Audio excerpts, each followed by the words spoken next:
Olá!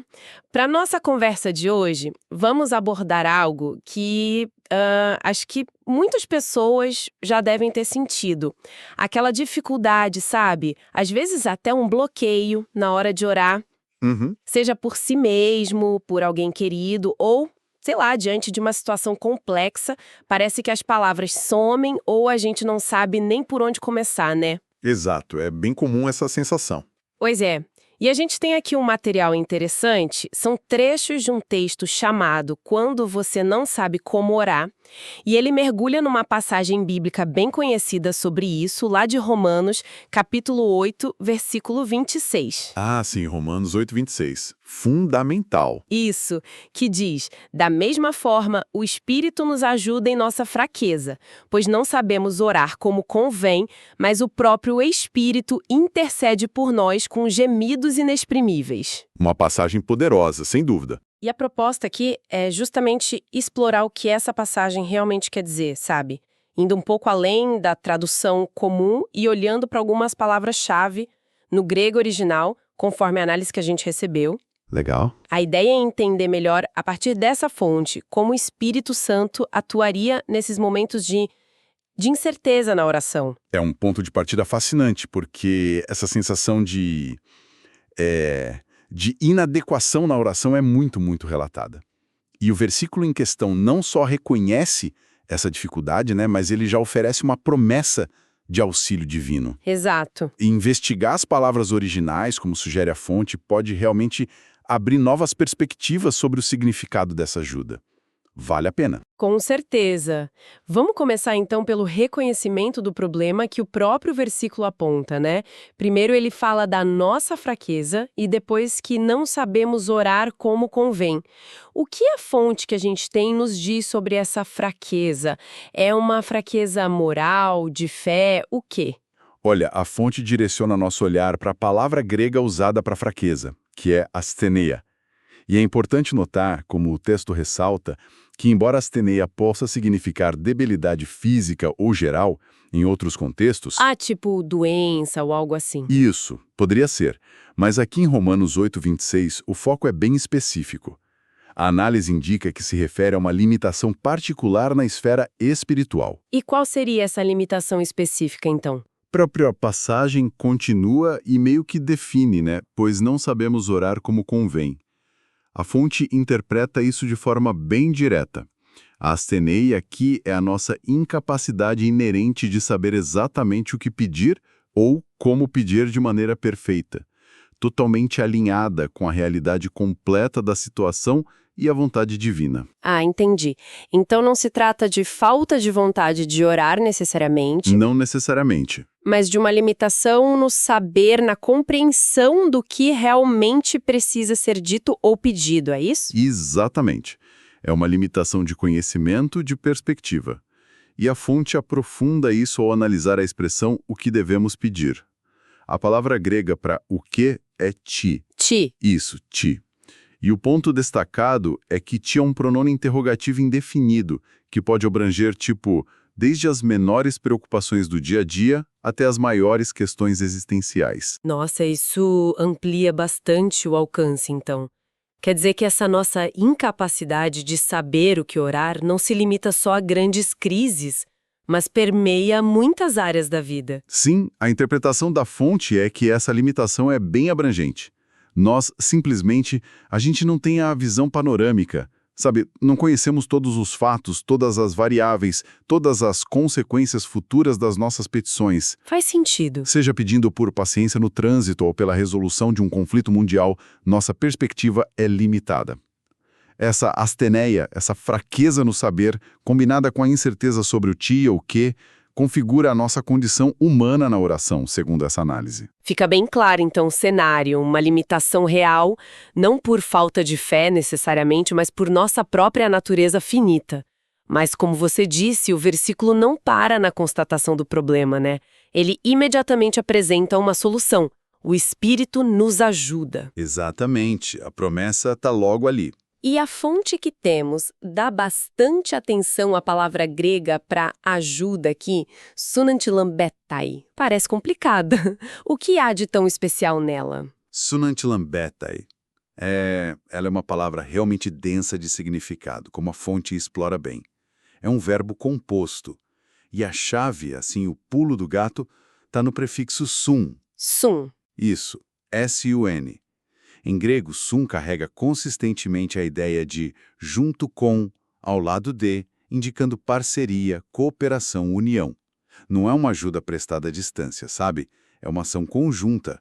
Ah, que interessante. Então a fonte sugere que não é só um socorro de longe, mas algo mais íntimo, quase como ter um parceiro entrando na trincheira com a gente quando a gente não sabe nem por onde começar a orar.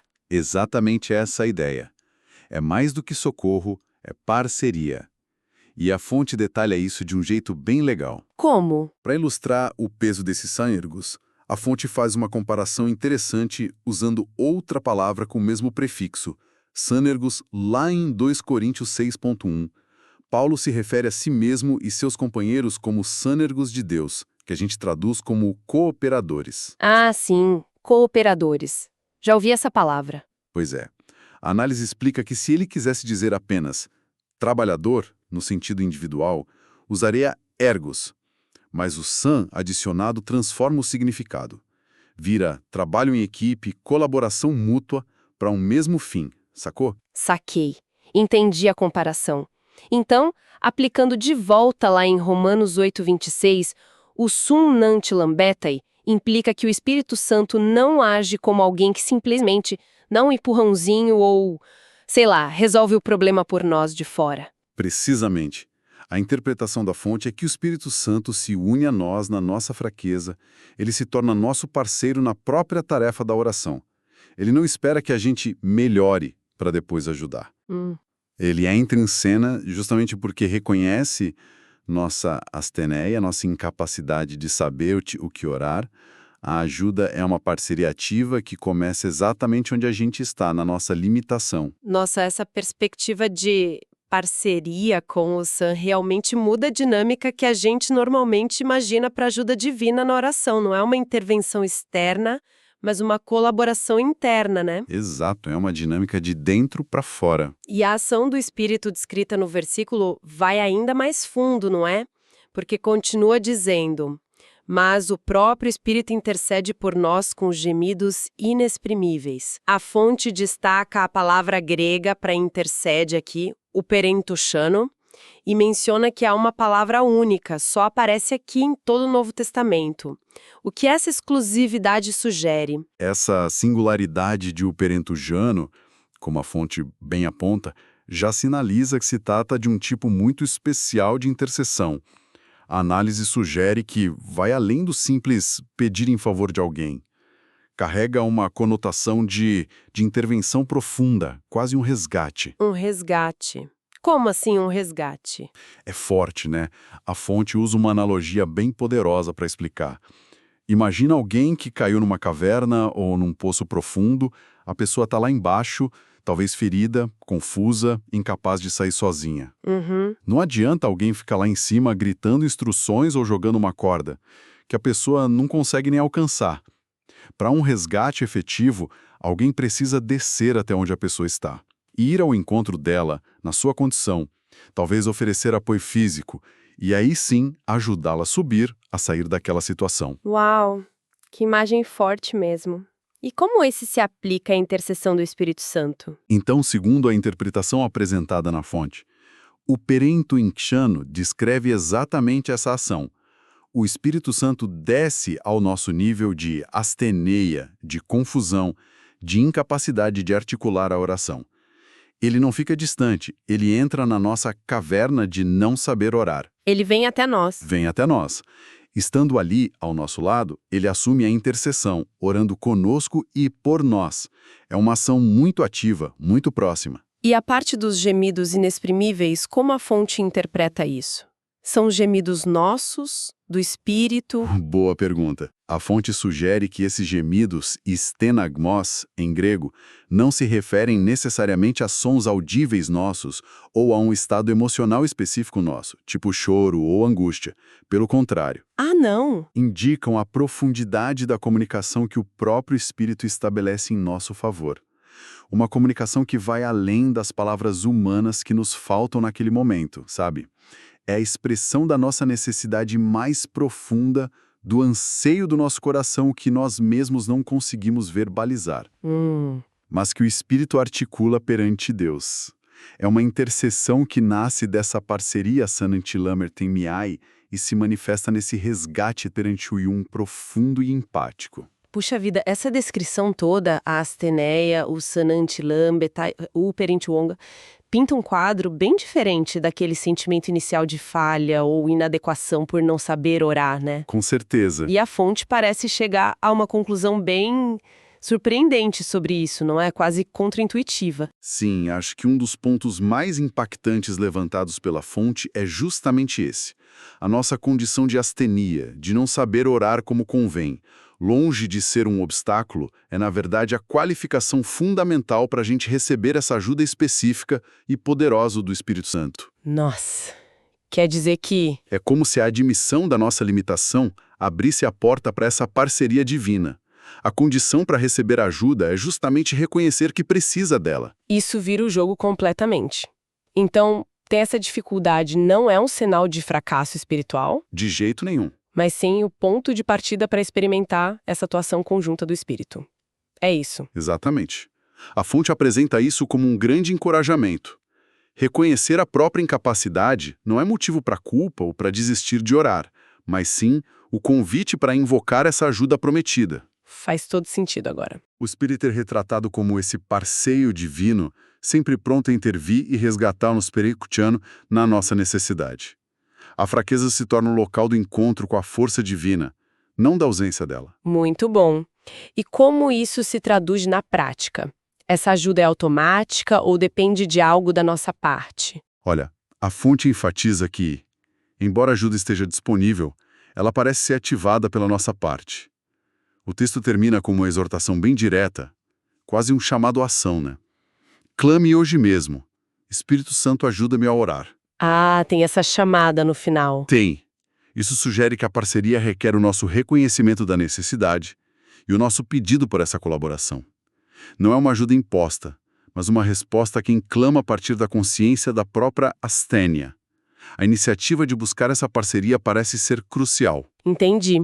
É preciso pedir, reconhecer e pedir. Parece que sim.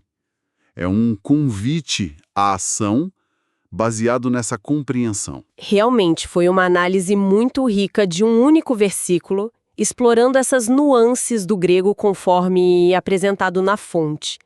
Recapitulando rapidinho o que a gente viu, partimos da asteneia, essa fraqueza específica de não saber o que orar, que descobrimos não ser uma falha, mas uma condição humana. Exato. Depois a gente descobriu o Sunantilambetai, que revela o espírito não como um ajudante distante, mas como um parceiro ativo que se une a nós, esse Sun, na nossa dificuldade. A parceria. A parceria.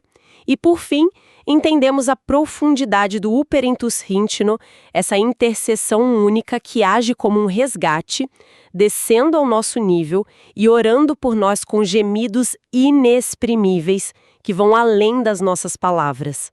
Foi uma ótima exploração do material que a gente recebeu. De fato, uma perspectiva que pode ser bem transformadora sobre a oração em momentos de dificuldade. E talvez, fique como reflexão final algo que deriva naturalmente dessa conversa, a partir da fonte que a gente analisou. Se essa dinâmica de parceria divina, esse sanse, se manifesta tão potentemente justamente na asteneia, na fraqueza reconhecida no contexto da oração, como será que essa mesma lógica poderia, talvez, iluminar ou informar a nossa abordagem a outras áreas da vida? Outras áreas.